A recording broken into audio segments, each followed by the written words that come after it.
Disney tried again with Haunted Mansion. They clearly want a Pirates of the Caribbean success story out of this great attraction that they have in their theme parks, and they keep trying again. The Eddie Murphy film didn't go for them well, and here we go again with this new version. And I will try to run through some of the key elements for this film, but I'm also like, the film turned out to be such a disappointment. And the biggest reason is they have a lot of really, really good ideas, and the execution is just awful.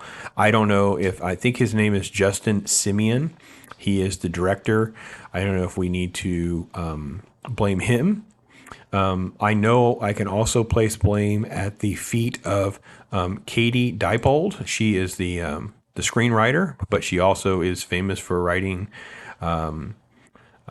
Ghostbusters 2016. So yeah, there I am mentioning that debacle again. But yeah, the film is riddled with great like Easter eggs and references and things like that that should have us excited, but it just falls very, very flat. So let me pull through the trailer just a little bit briefly, because I think, so I will say this, one thing I do like about the film is something I've said about the attraction is I wish the attraction was less creepy on the outside in some ways, because it's supposed to be like the ghosts are haunting a mansion. It could be mixed in with others. The film sets up basically, there's this mansion. Rosario Dawson plays a mom with a son. They got to get that. They buy this. I think she's a doctor. And they're going to turn into a bed and breakfast. Come to find out, of course, it's haunted. Then we also have the main character. His name is Ben, and Ben is played by Lakeith Stanfield, who I am not really familiar with like at all. I mean, I know him. I know movies that he's been in, like Selma and Straight Outta Compton. Great films. I don't remember anything about his performances though that made me like think of him personally. Like I love. I mean, he was in Get Out and Snowden. He's in a ton of movies that I enjoy. I'm just like, I don't remember anything that he did where it stood out for me. There are moments in this film where he is good, and there are other moments in this movie where he is just god awful and absolutely terrible. So inconsistent. So anyway, that's a general setup to the film. The early portions that you're seeing here is just them investigating the house for the first time and seeing that it is haunted, right? The little boy is okay. I hate bashing on kid actors because it's almost like not fair. Turn the sound off and see it just moves. Yeah. So, I mean, there's shots there. So he does okay. He's never terrible, but he's not great either. So it's just one of those things. So the biggest fault of the film for the most part is that the humor a lot of times just does not work. And then we get into more technical issues. So Tiffany Haddish plays like this medium who actually can talk to the afterlife. Owen Wilson plays this priest who's not really a priest. He's kind of a con artist too. He's the guy that brings Ben in on this situation. And then basically, I just feel like they're just trying to get over on Rosario Dawson's character. It's really kind of a chintzy concept to kind of run with, but that's what they do.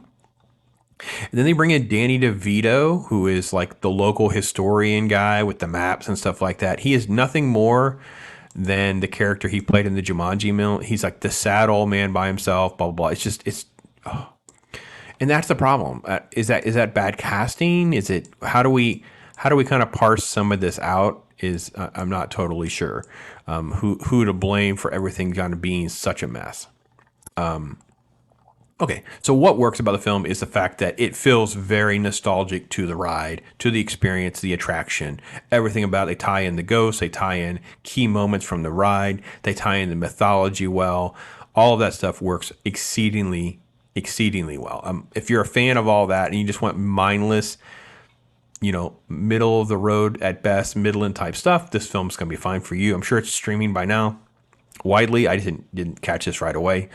And It sets up this concept that the murder that took place, the husband was devastated by the wife's death, starts doing these seances, starts sucking up ghosts. There's Ben.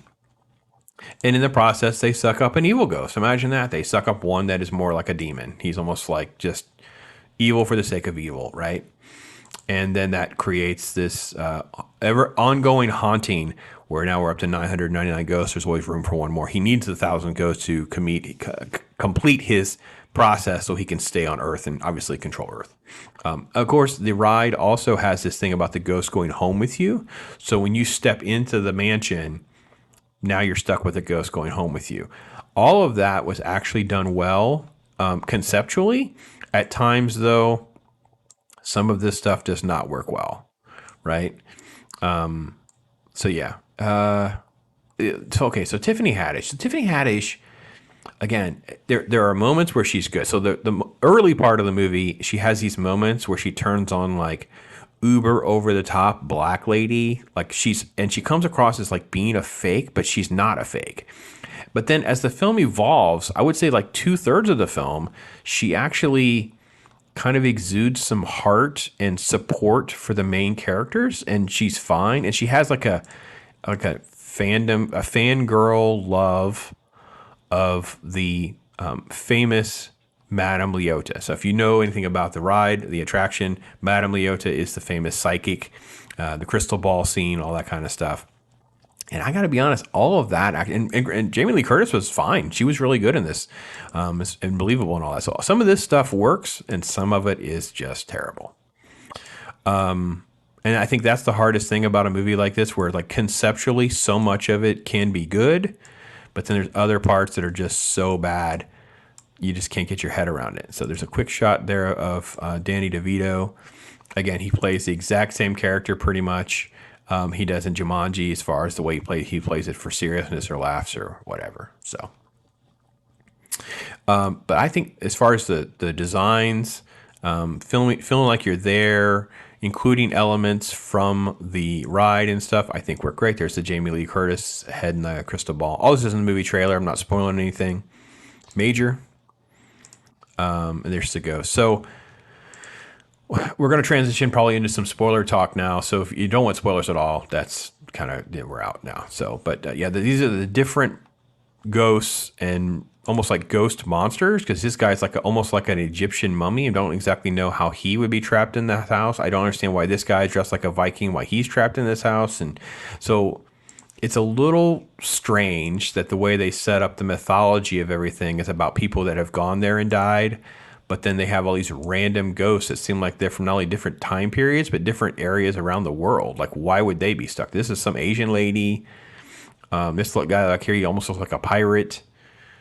I don't totally understand some of that, and maybe I just missed some elements. So those are the room stretching and some of that kind of stuff. Again, all stuff right out of the attraction, and some of the stuff was done well, some not so much. Anyway, so the main evil ghost is fine. Jared Leto is given credit. There's like a little police sketch, and you can tell it's Jared Leto. Other than that, you wouldn't really know that he's kind of the voice of this. And basically, all right, big spoiler, right? He's the Hatbox Ghost, right? So the Hatbox Ghost is the big baddie. The Hatbox Ghost is this evil villain ghost, Alistair Crump. And if they can get something of his, they ultimately get the hat, and they can use that as sort of a seance, do a spell, if you will, to secure the Hatbox Ghost and free everybody. Because they create the world. They create the rules of the world, and they sort of follow it. So that's why the story actually holds together better than I expected. It's like there's a Venn diagram of the living versus the dead, and the mansion kind of sits in the middle of that. So because they kind of follow all that, it's fine. It's just the ride gets tedious, jokes don't land. A lot of money was spent on some effects and things like that, and and actually much of that they were actually able to pull off, which makes it even more disappointing that the story and stuff is. This character is mentioned in this, and I could care. I could very little even acknowledge when that scene happened. Same thing like the sketch artist. It's like this is like name dropping, because these scenes are like come and go. Like they're barely in this movie. And then I hated this. Like, why would they spoil this in the trailer? Like, I would be for those of you who went and saw this in the theater, you gave me your money. This is another reason why most people would not have wanted to go, is they didn't set up any mystery. They didn't set up any big reveal or anything like that. They should not have revealed that. That is terrible, terrible move. Look at this. They're revealing everything you needed to know with that shot. Oh, and by the way, that's Winona Ryder. She's also one of the tour guides. It's an uncredited role, I think, even, and they spoiled that in the trailer. So maybe it's just me. I think part of the problem Disney has is it seems like their marketing departments and some of these things that are happening are working against them in their best interest to make them money. It's not that they're not. It's not that they're horrible ideas. It's not conducive to them getting people to pay for their product.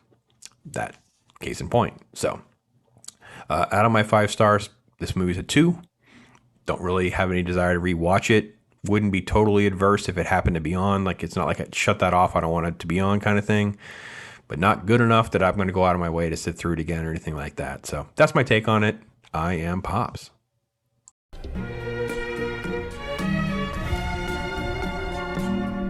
Yeah. Right? And I'm not playing no